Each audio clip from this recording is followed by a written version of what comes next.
We're going to begin the afternoon session in just a few moments. It's horrible seeing a photograph that big of yourself, isn't it? But I'm Paul Monaghan of AHMM, but I was involved with the Building Better, Building Beautiful Commission, and the last few years I've been advisor to the Office for Place.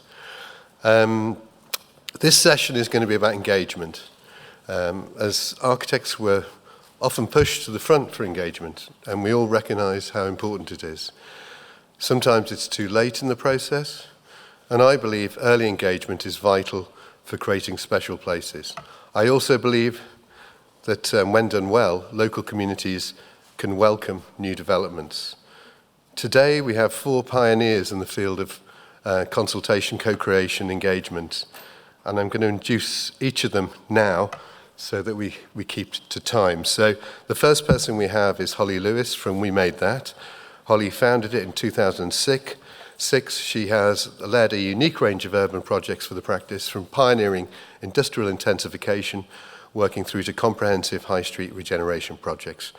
Bartlett graduate like myself, and she was awarded, she was shortlisted for the AJ Emerging Woman Architect of the Year Award in 2012.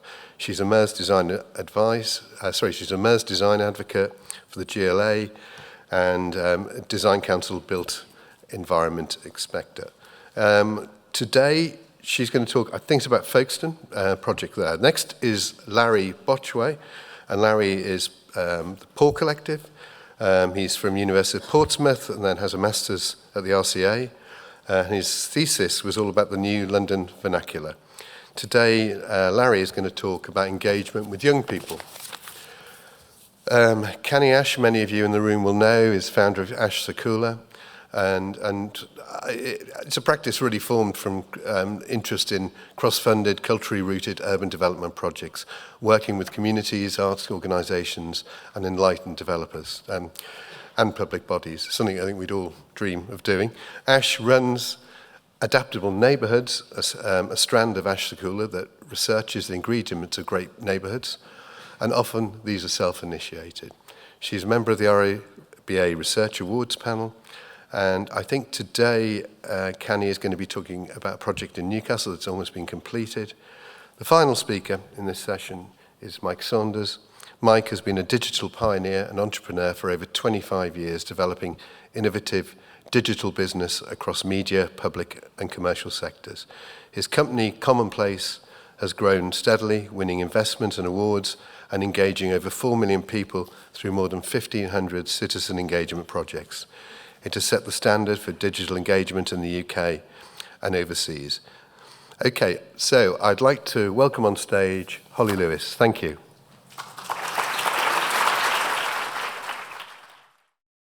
So yes, I'm Holly Lewis from We Made That. We Made That, we're architects, we're urban designers, and we're urban researchers, and we create equitable places through incisive research and impactful projects. All of our clients are public sector clients or charity clients. We don't work with any private sector organisations, and I suppose that is because through all of the work, what we're really interested in is how we can contribute to the public good through the built environment. I'm going to talk today about a particular angle, I guess. There's lots to say, I think, about the arguably dysfunctional relationship between architects and the communities that engage with our projects. And I'm going to just pick one of those things to talk about. And I'm going to start calling it getting upstream for reasons that will become clear.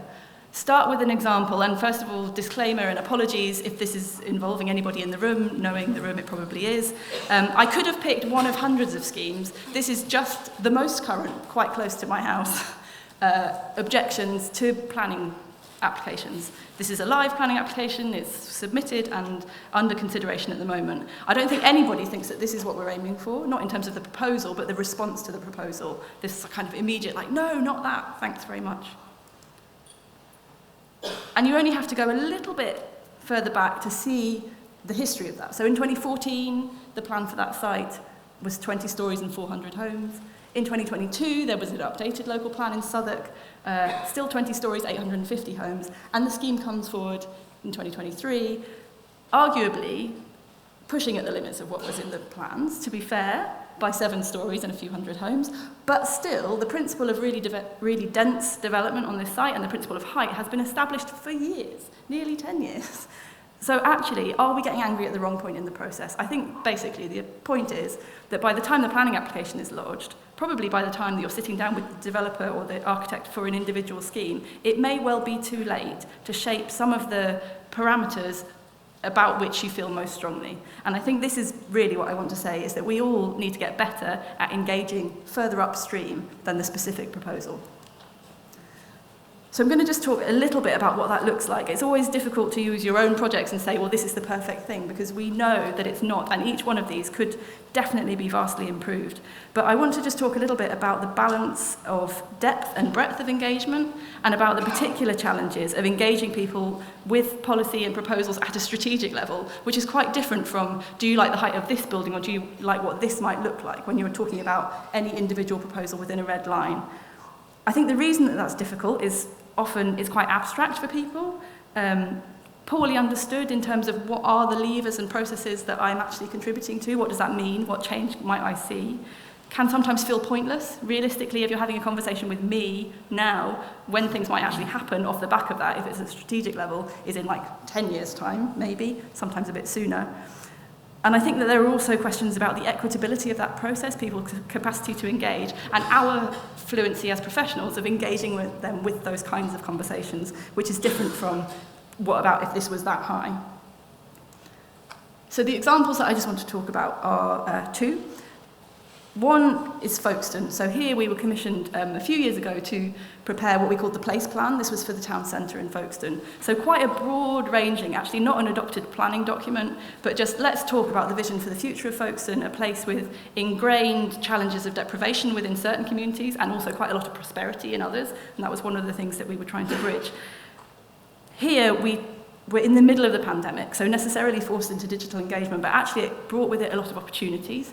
The numbers are there, I mean, make of them what you will. I think sometimes the push towards just big numbers through your engagement isn't necessarily that helpful. So in Folkestone, we really targeted speaking to people on a one-to-one basis. So you can see 46 one-to-one conversations with stakeholders who were then representing their wider networks to make sure that we had that really fine-grained understanding of what people were interested in and kind of what would bring them into our process. We undertook a number of webinars, and actually those were really useful in getting voices from people who speak with electronic voice support, for example. These kinds of conversations that I think people are just not invited into often enough, sometimes through physical engagement. And through that process, we were able to develop an ambition for what the future of Folkestone's town centre should be like, which developed into the place plan. Again, if we're slightly critiquing design codes, the tool that they're aiming at is development control. And actually what we were hearing so much from the people of Folkestone was not related to anything that would be controlled through planning applications in the future. They were infrastructural challenges. So the place plan included a mixture of proposals for development sites, yes, but also infrastructural investment.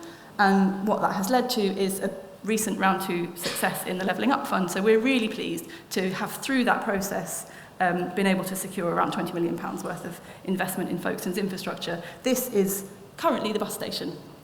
Won't be the bus station in future when the buses are moved around. So there are some kind of challenging conversations around active travel, around accessibility, around the value of heritage in the built environment, all of those things that we can only get into when we're targeting those quite deep, specific conversations with particular interest groups. The next example that I'd like to talk about is in Colchester.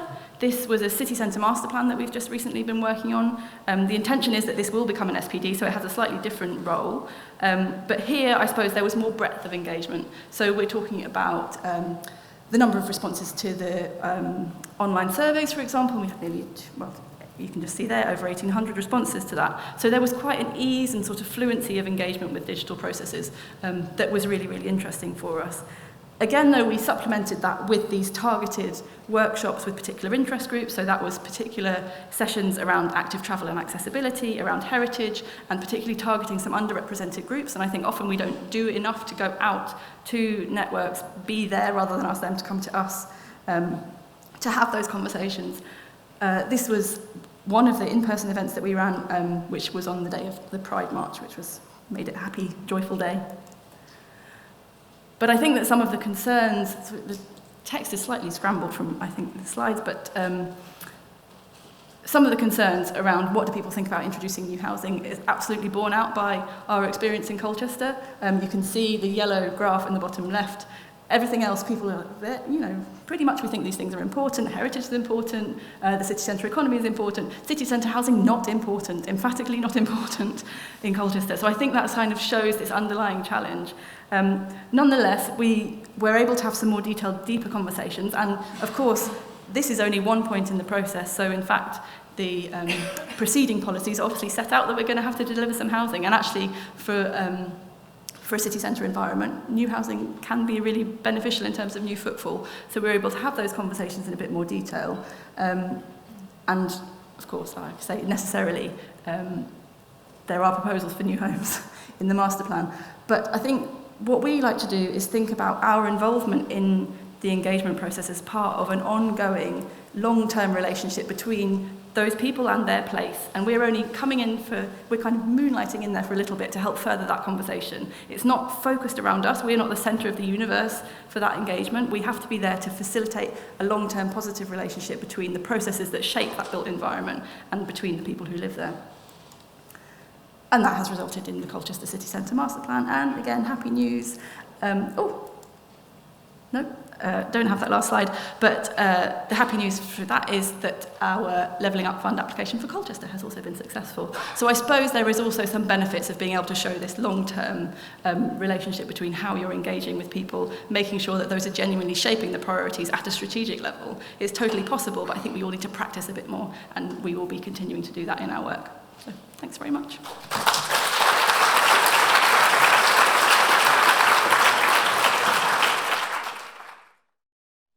Hello everyone, my name is Larry Botchway and I am one of the co-founders of PAW Collective.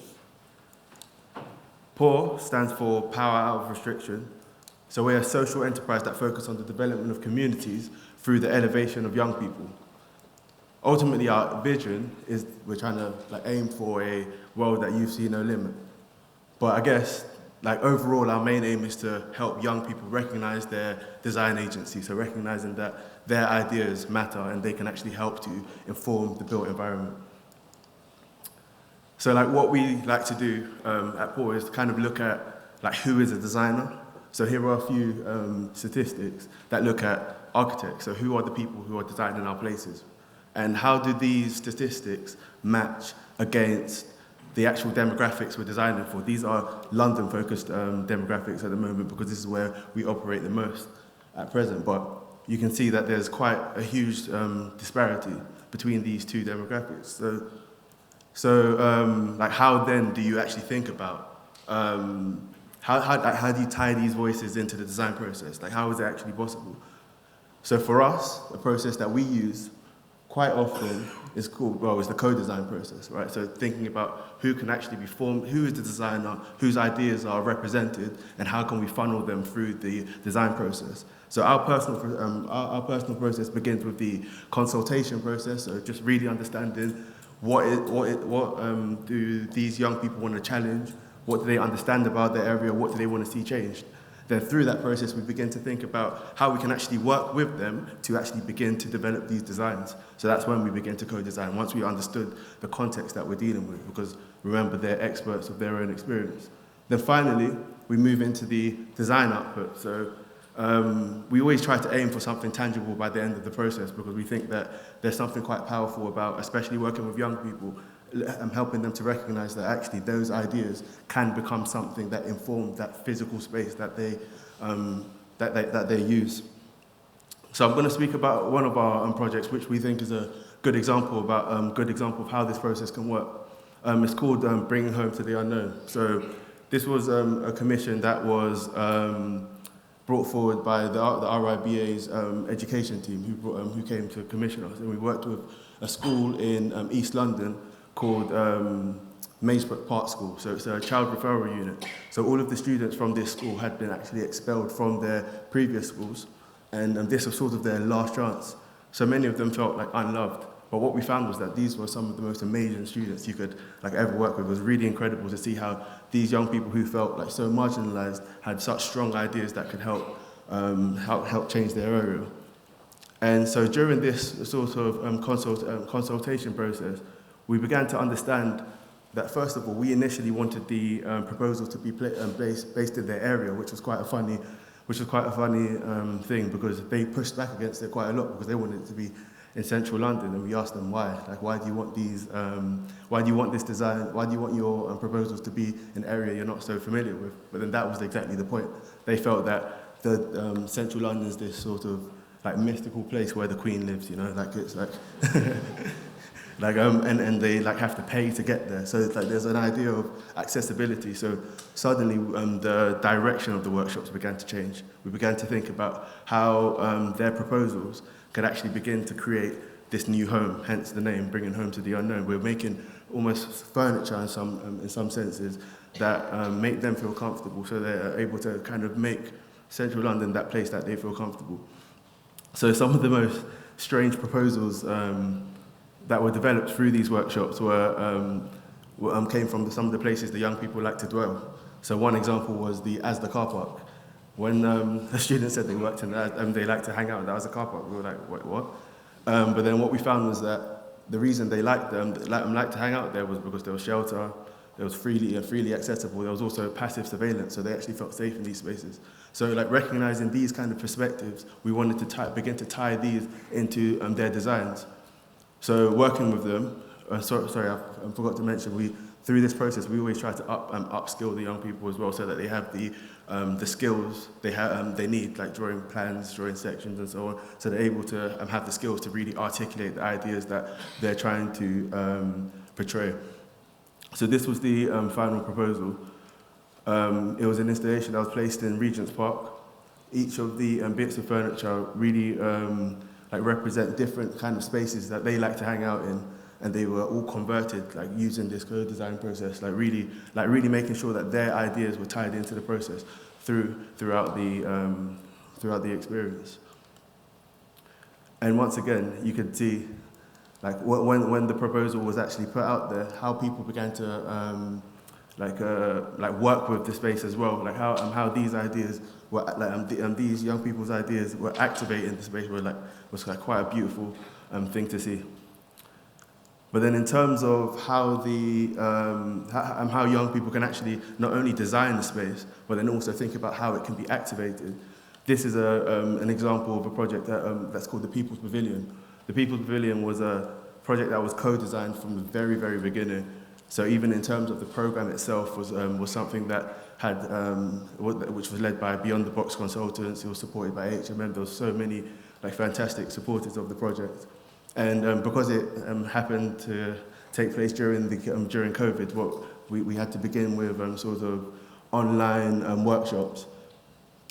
But then once again, the young people were at the heart of the program. So they began to form what they thought the competition needed to become, how it needed to work. So through a number of workshops, the young people each developed proposals of their own.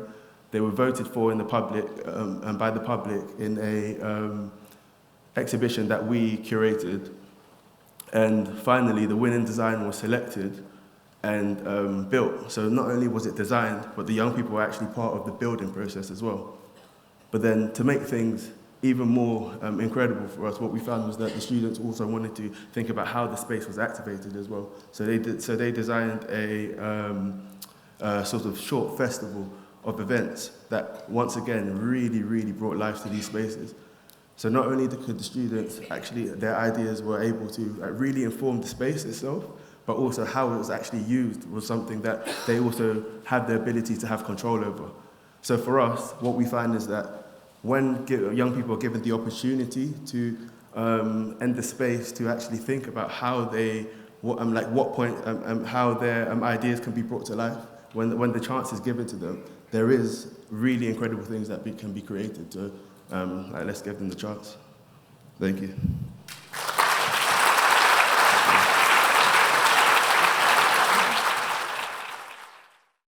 So today, it's great to be here, and there's been a lot said this morning and this afternoon, but in the first session and second session, that have really brought up some of the challenges and contradictions in the whole idea of design coding.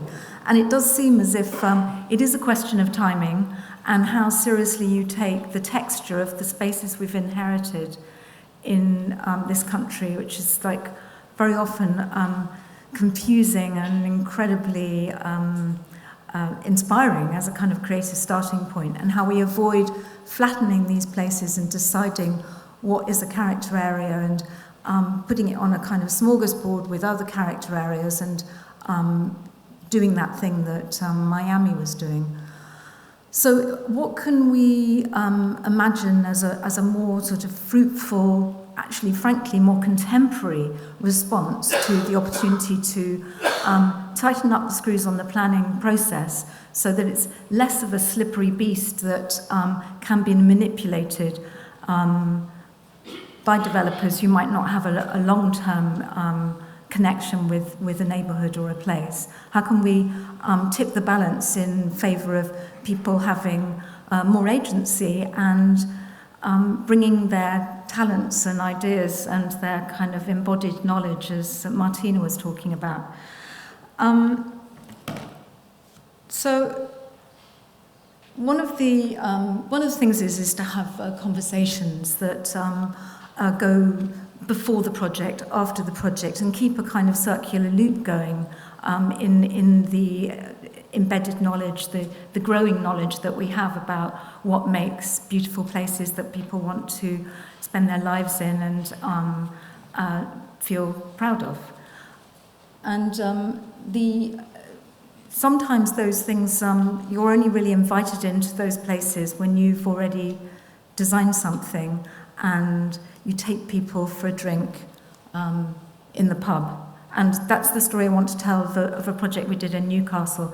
But just stepping back a bit, I think that the issue is that we have to be really curious about the texture of how people are living in the public realm and also in their most intimate places, and see the continuity of that experience through the threads that connect people, how we make a kind of conviviality, both within the home, which is frankly often a battle zone and leads to all sorts of depression. Home is not a happy place always, and neither is school or various third places. I love the Astor Car Park as a place that gave the right ingredients. So we need to understand that this is probably as complex as people. It's a messy business. And, it's great to get people around the table, and if you can possibly get them at the right moment in the process so they can have an impact, that is really great, because they tend to have really good ideas and they tend to get really excited by each other's ideas, and then that weaves something together which is more resilient than individual comments, although that's a great thing to collect as well.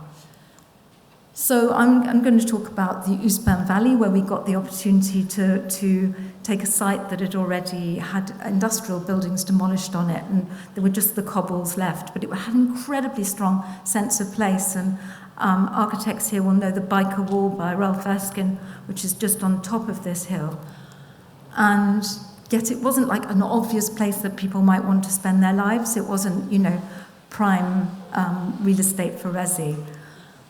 But what we started talking to people quite early over cardboard models, and then we had an opportunity towards planning where we actually started trying to flog some of these homes, and we met in what's called the Toffee Factory across the way, and then we all ended up in the pub, and people started meeting their neighbours, their future neighbours, even though they hadn't bought these places yet.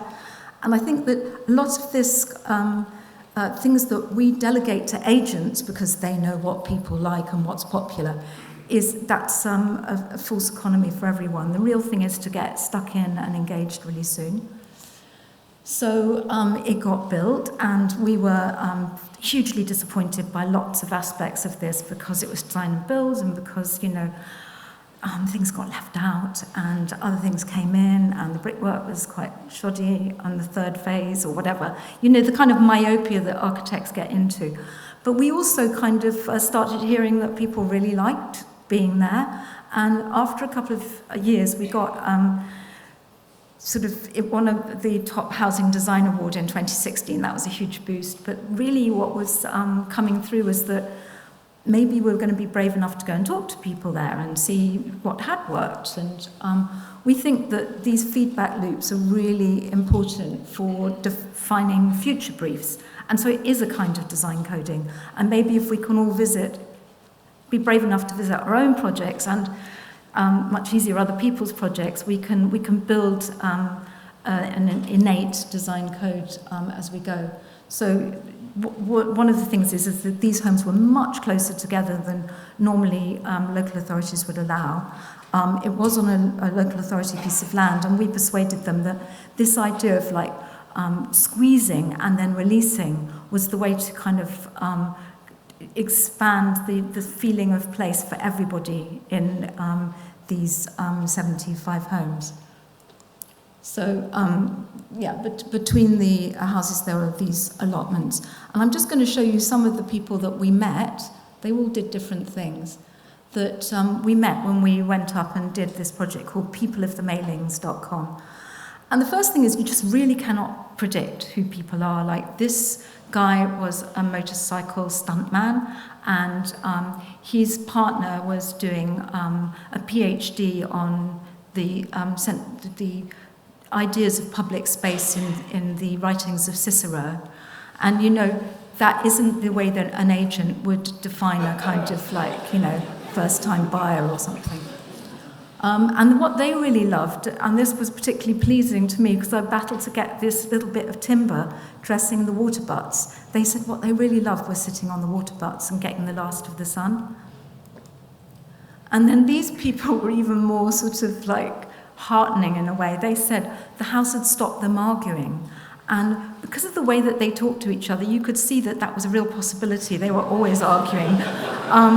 But they just found that there were places to escape from each other and to come together, which made it much better for them and their kids, teenagers. And this is a guy who had been sort of head of a post office in a neighbouring suburb, and he just loved the fact he could put his fingers on the site plan and it actually fitted, because the fingers of housing were sort of like his fingers. And you just don't know what gets people excited, but for him that clinched it. And then these guys were just into the idea that, you know, they had to sort of be public when they were public, but at home they wanted to just be super comfortable, and they were really enthusiastic about the way that they could live in the house like that. And this lady just thought she just felt like a queen or lady of the manor, and she loved the way she could survey her territory and have long views through the place and roof. And these people said it was love at first sight. This is all very heartening. This guy was like quite critical, but he was clearly also quite lonely, and he just really loved the fact he could meet people easily, and that he could also get away from them easily. And he had stories about the valley that he liked to share. So he was like a local historian. And this lady loved the tower house, which is 6 stories high, and that she could get away from her teenagers. And this guy was sort of a graphic designer come IT kind of super nerd, and he actually designed all his curtains and even his shower curtain based on the site plan, fragments of site plan and other features in the Eastbourne Valley. This guy was sort of actually in planning and had seen a project that we'd done down in Southwold in Suffolk, and said he wanted to live in a place like the ones that he saw down there, but he needed to live in Newcastle. And somebody said, oh, they've got one of those in Newcastle. So what he said mainly was that he really liked the fact that there was noise and that he could hear the cranes moving crushed cars and the timber works. He liked the fact it was a properly productive place. And this guy was an eco-warrior. He was also really critical. He kept showing me places where the wind was whistling where it shouldn't. And this lady runs about 3 businesses from her kitchen table. this lady was the one who really kind of latched onto me and said, we've got to stop the pigeons getting underneath the decks. And that way we could be quite useful. It was like a fair exchange in this whole idea of post-occupancy evaluation, not being an evaluation, but a feedback loop where we could immediately offer value, but we could also imagine that this is a place that people might visit. And in fact, they have, and maybe it's influenced other places. It's certainly influenced us, and there's some more people. We were really worried about the roof terraces being a bit sort of, in this particular unit, having to be up 3 steps, but this couple just loved the cuteness of their little roof terrace, which was a special sort of glazed casket that they grew sunflowers in. So what have we learnt if we're thinking about that potentially feeding into our personal Ash Sakula design code, but also maybe into a broader discussion about housing? We've learnt actually that it's really important not to pre-imagine who people are and what they want, and that curiosity is important, and to leave enough threads and open ends so that the place can evolve and neighbourhoods can embed themselves without it being predetermined. So can we code for that? Maybe ChatGPT, some algorithm can collect that complexity. Thanks so much.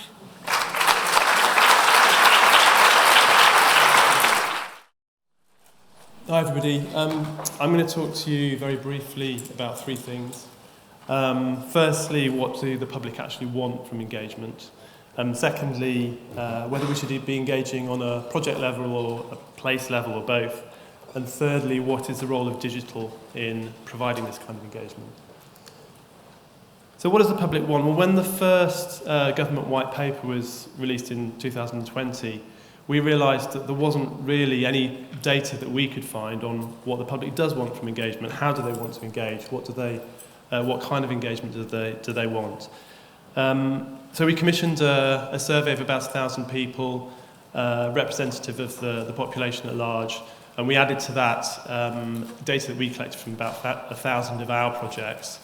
And the results were quite startling, I thought. Over 3/4 of people want to have more engagement and more influence in the place that they live. And just under 3/4 of people not only want to have that engagement, but want to be engaged over a long period of time. They want to have notifications. They want to be involved in a conversation, a continuous engagement, rather than a survey. So if that's what they want, perhaps it's not a surprise that only about 1/4 of people have ever engaged in anything to do with their place and developing it. And if you dig into the data, there's 3 big reasons for that: a lack of awareness, a lack of trust, and a lack of transparency. And these barriers are quite difficult things to deal with, as it turns out. And as we thought about it, we realised that in order to be able to deal with it, you really had to both take into account individual projects, but really think about how you could engage people in their place, the place that they love, the place that they live, the places that they work. I've got a couple of examples. The first one's not actually a planning project at all, but I think it shows the power of digital, and I think it's a really nice example of places and projects. So this is Surrey County Council who launched an innovative community fund, and they wanted to crowdsource ideas for the fund. So on Commonplace, they had about 60,000 ideas submitted on a map, and then on Commonplace, they could also vote for the ones that they thought were going to have most impact and most benefit for the community. And then on Commonplace, they could co-design those that were chosen to be taken forward. So really engaging on a macro level, on a county basis, and then zooming right into individual neighbourhoods and places that people live. And the second one is in Lewisham in Catford. So Commonplace had been used by Lewisham Council for about 5 years. We generated a really interesting conversation with the council, and in Catford the master plan process started out with, I think, about 18 months of conversation on Commonplace before any design work was done at all, and then co-design on the actual master plan. And then once the master plan was complete, The audience were bought into the process, they understood the kind of parameters of what they could do, and when Barratt came to develop one of the sites in Catford, Commonplace was used by Barratt for their consultation and achieved a really interesting and thorough conversation and a great level of support for the Barratt proposals that were taken forward. So what's the benefit of digital in all of this? Well, the first thing is these things. The latest estimates are that 93% of adults in the UK have a smartphone, and we carry them, you've all got them today, we carry them around with them. So they have potentially a huge potential for engagement. But, and there's a big but, if you try and put a plan that's been designed for print, or even a plan that's been designed for a website on a mobile phone, it looks like that, and is completely useless. So you actually have to think quite carefully about how you curate and design for a digital experience that works well on mobile and that delivers the kind of trust and transparency that people wanted right from the beginning of that survey, if you can remember back. If you do that careful crafting of a digital experience, it can be a really, really significant addition to, and I would say, foundation of quality engagement. And I think it can really help to move from the kind of engagement as compliance to what lots of people have been talking about today, which is engagement as an early stage and a formative part of developing a new place. Nicholas mentioned the trust research right at the beginning. There's such a huge gulf in trust, and if you can get people in large numbers and in a process where they can see the benefit and they can see the impact of their engagement throughout, then some of that gulf, we've got 98% that we need to make up from the 2% of people who currently trust developers, can be achieved. And digital and non-digital has to coexist. It can be really symbiotic. And I think there's an awful lot of potential for joining the gaps between digital and non-digital. This is a really low-fi example. So road signage that's joining the conversation between the physical space and the online conversation.